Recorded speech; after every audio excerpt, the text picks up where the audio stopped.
যে এখানে যারা আসবে তাদের সবাইকে নাম এন্ট্রি করে একটা করে বই গিফট করে। কারণ এই বইয়ের মধ্যে সবকিছু দেওয়া আছে, সব তথ্য, তার জীবনী, তার কোন প্রকাশনা থেকে সে লিখত, সবকিছুই দেওয়া আছে। আসসালামু আলাইকুম, সবাই কেমন আছেন? আজ আপনাদের দেখাইতে যাচ্ছি কুষ্টিয়ার কৃতি সন্তান কাঙ্গাল হরিনাথের স্মৃতি বিজড়িত জাদুঘর। তিনি প্রথম তার লেখনীর মাধ্যমে এই অঞ্চলের নির্যাতিত মানুষের কথা তুলে ধরেছেন। তো চলুন দেখে আসি তার বসতভিটা ও জাদুঘর এবং জেনে আসি তার সম্পর্কে বিস্তারিত কিছু তথ্য। হরিনাথ মজুমদার, যিনি কাঙ্গাল হরিনাথ নামেই সমধিক পরিচিত, তিনি ঊনবিংশ শতাব্দীর বাংলা লোকসংস্কৃতির অন্যতম ধারক ও বাহক। তিনি বাউল সঙ্গীতের অন্যতম পথ প্রদর্শক ছিলেন। সর্বসমক্ষে তিনি ফকির চাঁদ বাউল নামেও পরিচিত ছিলেন। এছাড়াও তিনি গ্রামবার্তা প্রকাশিকা পত্রিকা প্রকাশের জন্য প্রসিদ্ধ। 2017 সালে বাংলাদেশ জাতীয় জাদুঘর কুষ্টিয়ায় তার স্মরণে কাঙ্গাল হরিনাথ স্মৃতি জাদুঘর প্রতিষ্ঠা করে। কাঙ্গাল হরিনাথ স্মৃতি জাদুঘরে আসতে হলে আপনাকে সর্বপ্রথম কুমারখালীতে আসতে হবে। আর কুমারখালীতে আসলেই জাদুঘরে যাওয়ার জন্য আপনি দিক নির্দেশনাগুলো দেখতে পাবেন।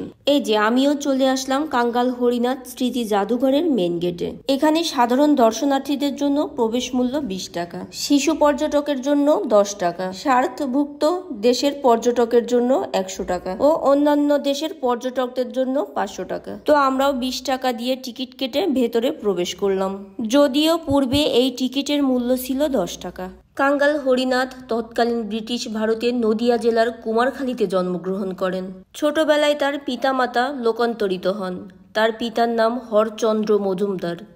বাল্যকালে কৃষ্ণনাথ মজুমদারের ইংরেজি স্কুলে কিছুদিন অধ্যয়ন করেন, কিন্তু অর্থাভাবে প্রাতিষ্ঠানিক বিদ্যাশিক্ষায় বেশি দূর অগ্রসর হতে পারেননি।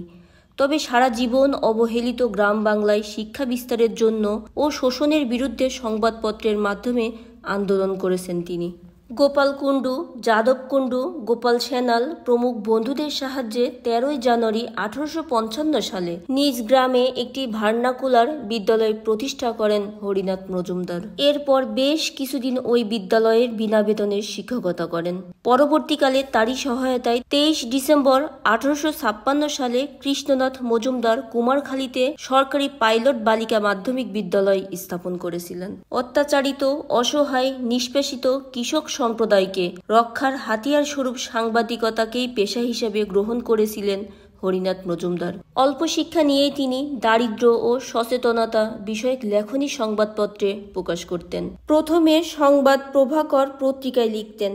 প্রাচীন সংবাদপত্র হিসেবে বিবেচিত সংবাদ প্রভাকর পত্রিকাটি এ বিষয়ে গুরুত্বপূর্ণ ভূমিকা পালন করেছিলেন।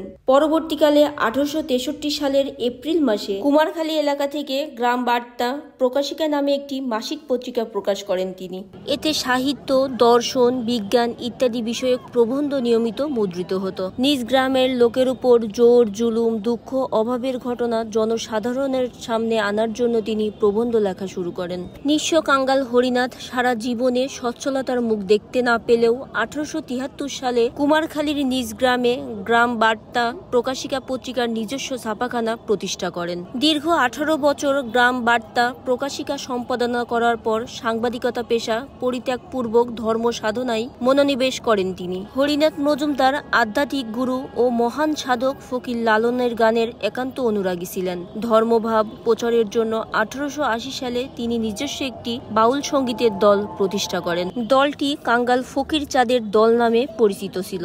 কাঙ্গাল হরিনাথের রচিত গানগুলো ছিল আধ্যাত্মিকতায় ভরপুর। হরিনাথের গানগুলো অনেক লেখক, সঙ্গীত বোদ্ধাদের মন জয় করে এবং ব্যাপকভাবে প্রভাব বিস্তার করে। তার মধ্যে রবীন্দ্রনাথ ঠাকুর ছিলেন অন্যতম।